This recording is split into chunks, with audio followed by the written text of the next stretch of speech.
Recording started. Okay, so frequently the question comes up from faculty on exactly what students need to know about Blackboard. So today we're going to talk about what to tell your students about using Blackboard, and possibly you'll be surprised by what at least we from technical support think is the important elements to point out. Okay, first of all, what do you tell students? Well, make sure you've told them how to log into Blackboard. Now, some of them will guess, but it's best to be really straightforward about this point, or else they're never going to be able to get in the first place if they don't guess. So if you tell them to just go to the main college website at www.palomar.edu, then they're going to get the standard college homepage, and there's a link to Blackboard in the upper leftish corner of the screen.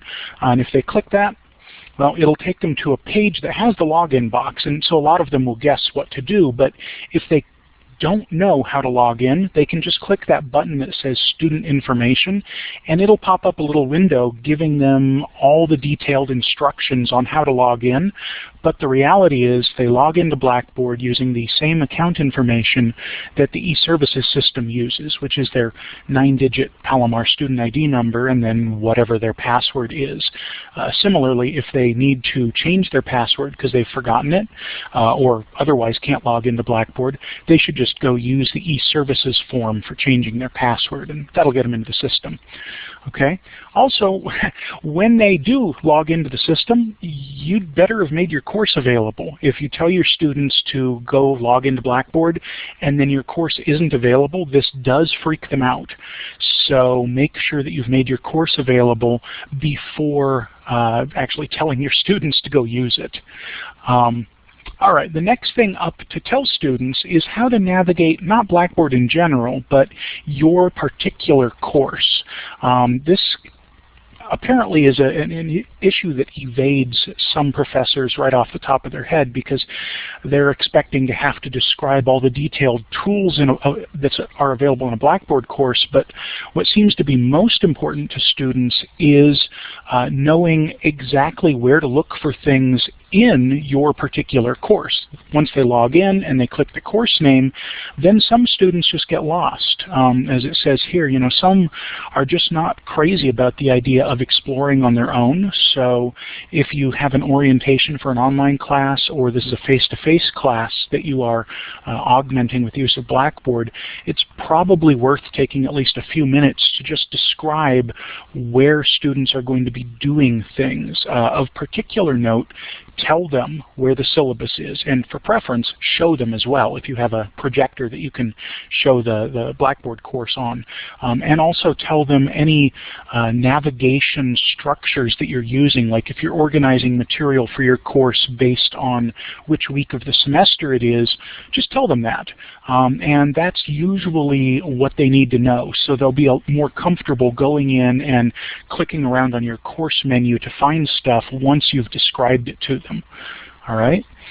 So once you've told them how to navigate through your course, we come to a biggie. The time expectations that students have are not always what you might expect. So I'll kind of break that one down here in a list. You should start off telling students how often you think they should be using Blackboard. So if your expectations are that they're going to be going into the course on a daily basis, tell them that, because their expectations might be that they'll go into Blackboard every other week. Or they might be expecting that they'll need to go into Blackboard several times a day, when you might be expecting something very different. So just spell that out for them.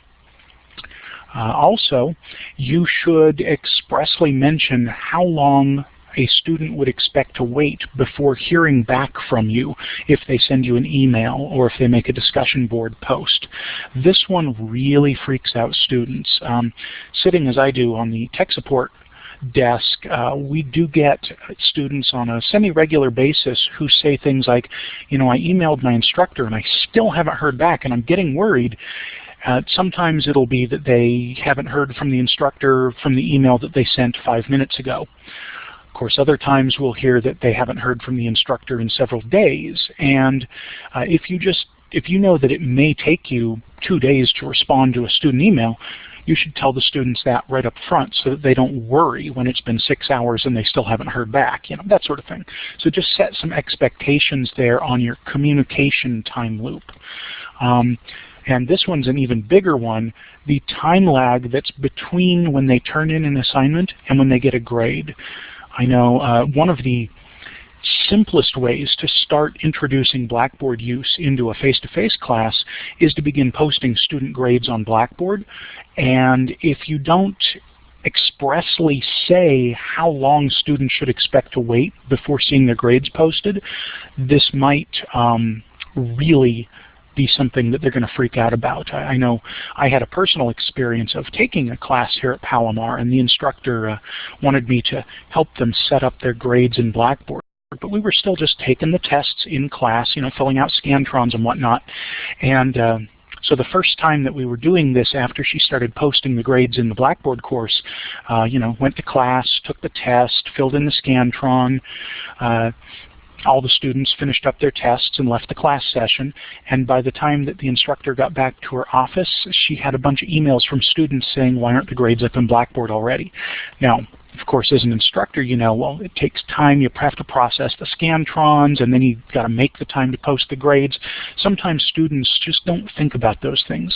So it's worth the effort to take the time and tell students how long you think they may have to wait before seeing their grades posted. With grades, students are extra sensitive about it. All right, and then also, you're going to be setting deadlines for work at some point or another.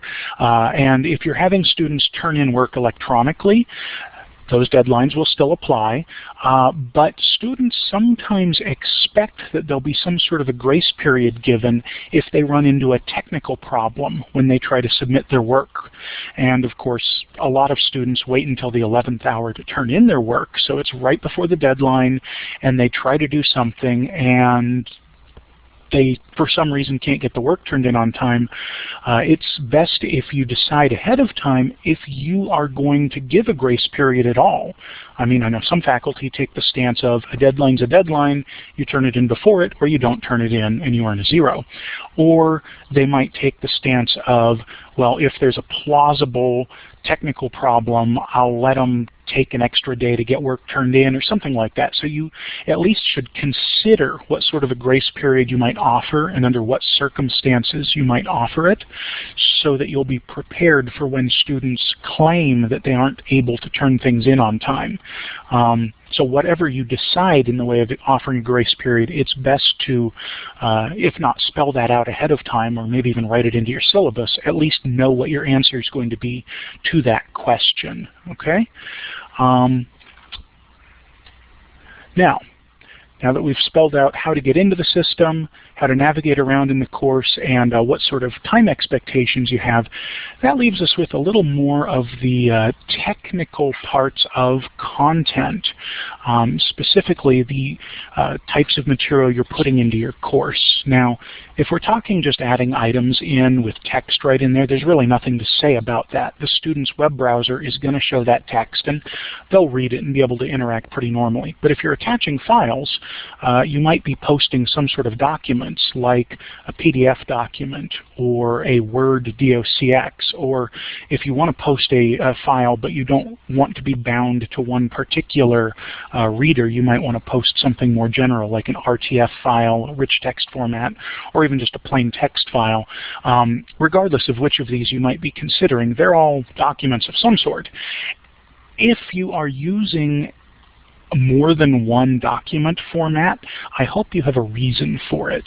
Students like consistency, and so if you're going to post some things as PDFs and other things as Word documents, you might want to consider just choosing all to go one format or all to go another, just to keep the behavior of the course the same. Okay. In this case, to debate the merits of these three, in a PDF, the virtue that you'll have is that every student will see the file looking exactly the same regardless of their computer.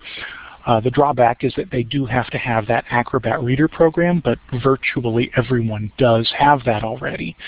In the case of a Word document, well, the expectation is that they have some word processor that can even open the darn thing.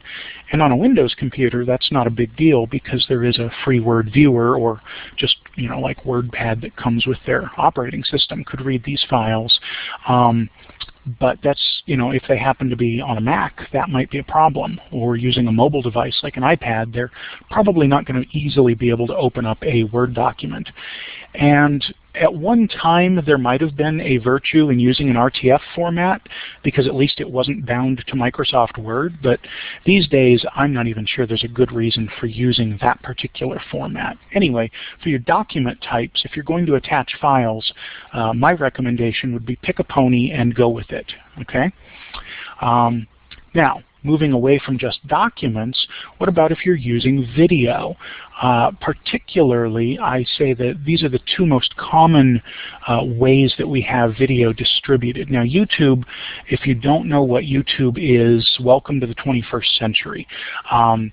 It's pretty easy to put YouTube videos straight into your Blackboard course, provided that they already exist on YouTube, and most topics of general public information do end up on YouTube one way or another. So you could be adding these YouTube videos. You might want to mention that to students so that they'll know that whatever computer or device that they're accessing your course from, that they'll be expected to watch some YouTube videos. That way they can make sure that they actually are able to play YouTube videos before the first assignment that requires it. So that's if it's something on YouTube. But what if it's a video that you brought into academic technology to have us encode, or something that another faculty member did and it got added to the catalog of streamed videos that we maintain here at Palomar?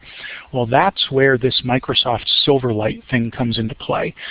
All of the videos that we encode for online streaming are powered using Microsoft Silverlight. Now, it's just an add-on, and most Windows computers are already going to have it installed anyway. But if you don't have it installed on your computer, whether it be a Windows machine or a Mac, the first time you go to play the video, it ought to prompt you to install that. If not, it's pretty easy to just go to Microsoft.com/getSilverlight, and it will install the thing. That's also where you can go to check and make sure you have the latest version. But a lot of users recently have been having to use these Silverlight videos, and they're not having any technical problems, which we're really delighted by. So YouTube is, for publicly available things that you can find on YouTube, a pretty good solution. And then things that Palomar is going to encode for the faculty specifically are going to be powered through Silverlight. And yeah, a little trivia fact thrown in by Terry says 60 hours of video are uploaded to YouTube each minute. That's just amazing. I mean, that's the one virtue of using a public and heavily supported system like YouTube to power your videos, is that it's not going to break. I mean, it's vanishingly unlikely that YouTube would just fail at any time that you needed it. Probably the Palomar solutions using Silverlight are going to work, but with YouTube, at least you have a guarantee that, I mean, Google backs it. It's not going offline. Okay, well, moving on away from video, there's some other things that you might want to be doing in your Blackboard course that could require some advance warning to students. You might be using the Blackboard Collaborate tool, like what we're conducting this webinar in right now, in which case you will need to have the Java virtual machine installed on the computer. Now, the vast majority of users already have Java installed, but it is required. So if a student goes to run the Blackboard Collaborate session and they don't already have Java installed, they'll be prompted to get it. Similarly, if you're using the Wimba voice authoring component, which is a really, really simple device for leaving audio messages embedded in your Blackboard course, that also requires that Java be installed on the computer. So that's the kind of thing that you might want to include in your introductory portion of your Blackboard course is that if you're using PDFs, maybe students should make sure that they have Acrobat Reader installed. And if you're using videos from here at Palomar, you might want to give them a link to the Silverlight site. If you're going to be using the Collaborate or Wimba components, then you should probably think about having a little link to make sure that they have the latest Java installed, just to not have that be a technical burden at the time the students come to the work. Okay. There are other file formats that might be important, but they vary so much depending upon what your course is that it's probably best not to spend more time on that now. Now, a lot of students end up having to take tests in Blackboard, and this may or may not be something that you're doing with the students yourself, but if you're going to be using tests, whether they be for actual like exam purposes or just a way for students to self-assess their knowledge, there are some tips on how to make sure the student is taking the test in the right kind of an environment. Now, I actually did an entire separate presentation which is recorded on YouTube to this effect, and that's what these addresses are. So, well, actually both of them go to the same place. If anyone wants to, they could always go to this address and watch that video, but let me give it to you in a nutshell first. The idea behind the ideal test environment, the technical problems seldom come up. It's more environmental variables that become the problem, like students who sit down to take a test and they don't actually have enough time to do it in. The instructor might say, this is probably going to be a 1-hour test, and the student takes it 15 minutes before they have to leave the house. That's just not going to fly. That's a common problem behind test attempts for students, because if it's a timed test and they start taking it and then they leave, when they come back, their time limit's going to be up. The counter keeps on ticking even if they leave a test session. Another common one that we have to shepherd students past in tech support is that they should not be trying to multitask when they take these tests. When you're taking your final exam, you should not also be babysitting your 4-year-old. And yet, I've had that exact conversation with students at least 2 semesters out of 3. So make sure that when you're sitting down to take a test, you not only have the right amount of time to do it in, but that's the only thing you're doing. Now, on a more technical front, it's best when you're taking a test to use a wired network connection. Now, a lot of students have become used to having wireless internet in their home, and so they'll grab their laptop and they'll kick their feet up and put on their bunny slippers and, be laying out in the living room on a futon or something, and they'll be trying to take their test. And that just isn't a good idea. The wireless networking is a wonderful technology, but it's radio waves, and so things can interrupt. And if a test attempt gets interrupted, it's possible that the student will be kicked out of their test. Actually, that's one of the main reasons why we also recommend that faculty not use the force completion option on Blackboard tests, but that's kind of digressing. You don't really need to talk to students about that. Just tell them that it's a best practice to use a wired network connection if that's an option for them. And given that the computer lab here on campus has wired network connections on all the computers, I'm sure they could always haul themselves down here to use a computer if they can't do that at home. Now, when you go to take a test in Blackboard, I'm sure you recall you click a link and then it gives you a page with you're about to take the test. Click the begin button to actually begin taking the test. Well, see, before hitting that begin button is the best time to make sure that you're ready to take the test. Students who click that begin button and then realize that it's only 15 minutes until they have to leave the house, well, they've just had a problem with their test attempt. And students who know that there's going to be a planned power outage next hour or something. I mean, those sorts of environmental issues crop up, and if you know about them in advance, plan around that before hitting that begin button, okay? I'd stress that point with the students because apparently a lot of them that's lost on. And then number 5 down here, contact your instructor with problems, that's because the main issue that students contact technical support with about testing problems is that for some reason they weren't able to finish their test properly, and so they want their test attempt reset so they can try to take it again. Now, technical support is never, say that again, never going to reset a student's test attempt. Okay? That's the instructor's business. We go out of our way to not ever change anything that should impact student grades at all, and that includes attempts for tests.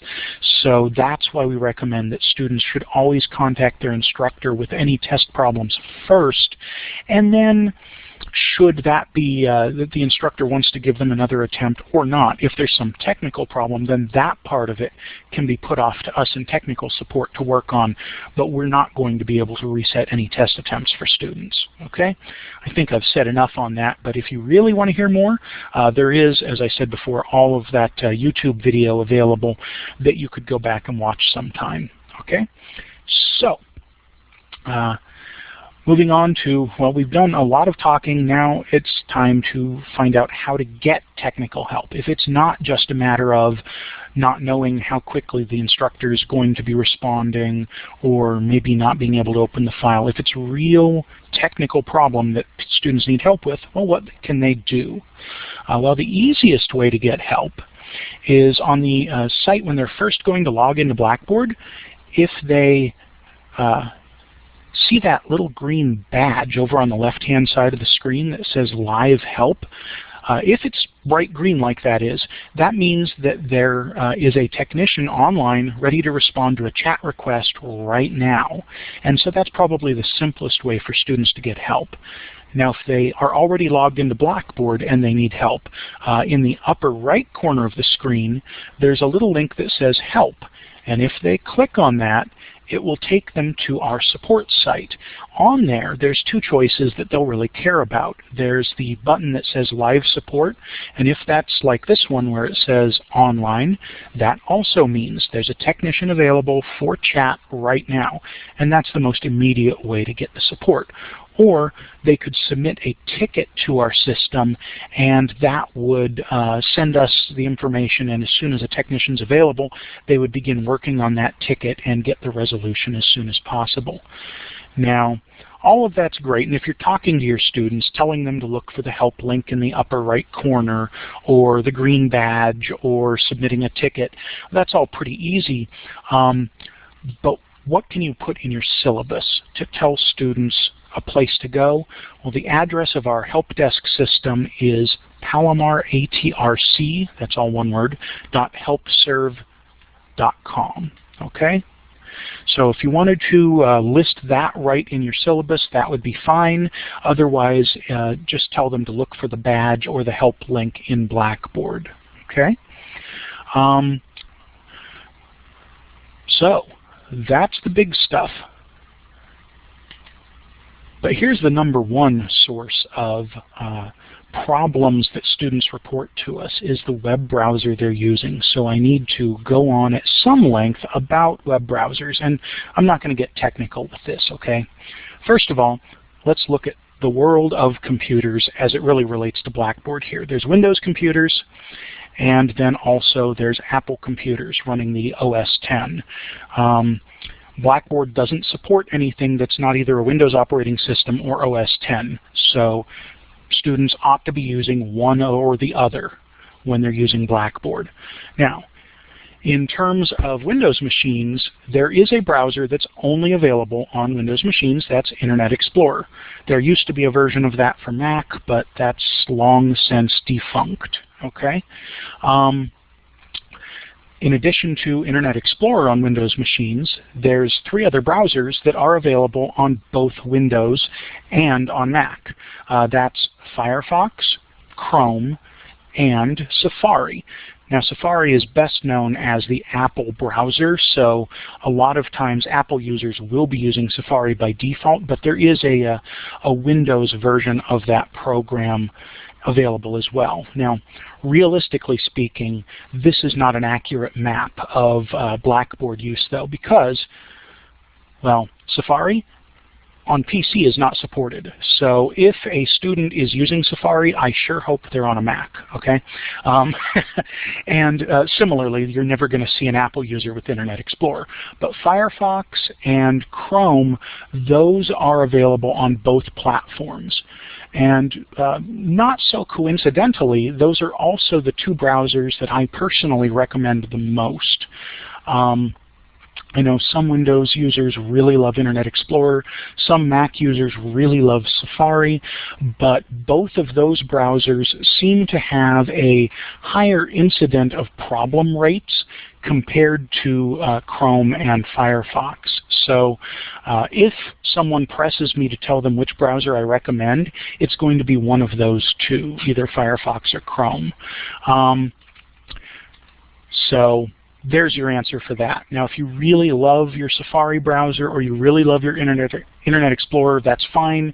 You can go ahead and use them, but you do have a little more likelihood of running into technical errors if you're using one of those compared to these two. Bearing that in mind, no browser is perfect. I know as a tech support, sometimes we'll find problems with one particular browser or even one particular version of one browser where the other ones work fine, or little problems come up like that. So if there's some peculiar problem that you run into or that your students run into, the easiest thing to try right off the bat is to try the same process in a different browser. There's a very good chance that it's just going to work, okay? So that's a little rule of thumb there. If at first you have a problem, try another browser. Okay, so that's what we've been talking about. Getting logged into Blackboard is obviously essential. And then once you've told students where to look for the things that matter in your course, that will streamline things for them. Tell your students how long to expect they'll have to wait before they hear back from you.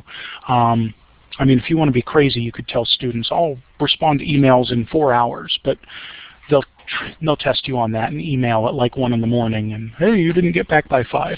Anyway, give a little information right up front to students about the file formats that you're using in the course and any particular video solutions you're using, such as YouTube. Make sure that if you're doing testing in Blackboard that you tell students to be careful about their test environment. Don't just try to wing it. Set aside a separate time for taking tests. If all else fails, just use those techniques for getting help, such as the help link that's in the upper right corner when you're logged into Blackboard anyway. And if you're having some strange technical glitch, you might just want to try it in another browser before anything else goes on. But you can always just refer back to support, and we can walk you through any known issues in particular browsers that we're aware of, and we'll talk you past that, okay? So, did anyone have any questions after hearing all this stuff? I know it was kind of a whirlwind tour.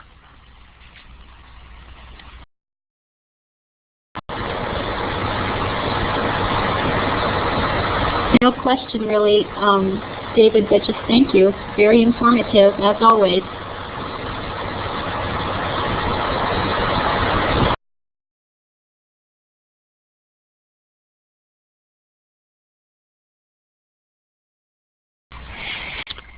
Okay, well, absent any questions, I'm going to go ahead and call this one case closed. Thanks for attending, and hopefully now you feel a little better prepared on exactly what you should be telling your students about using Blackboard.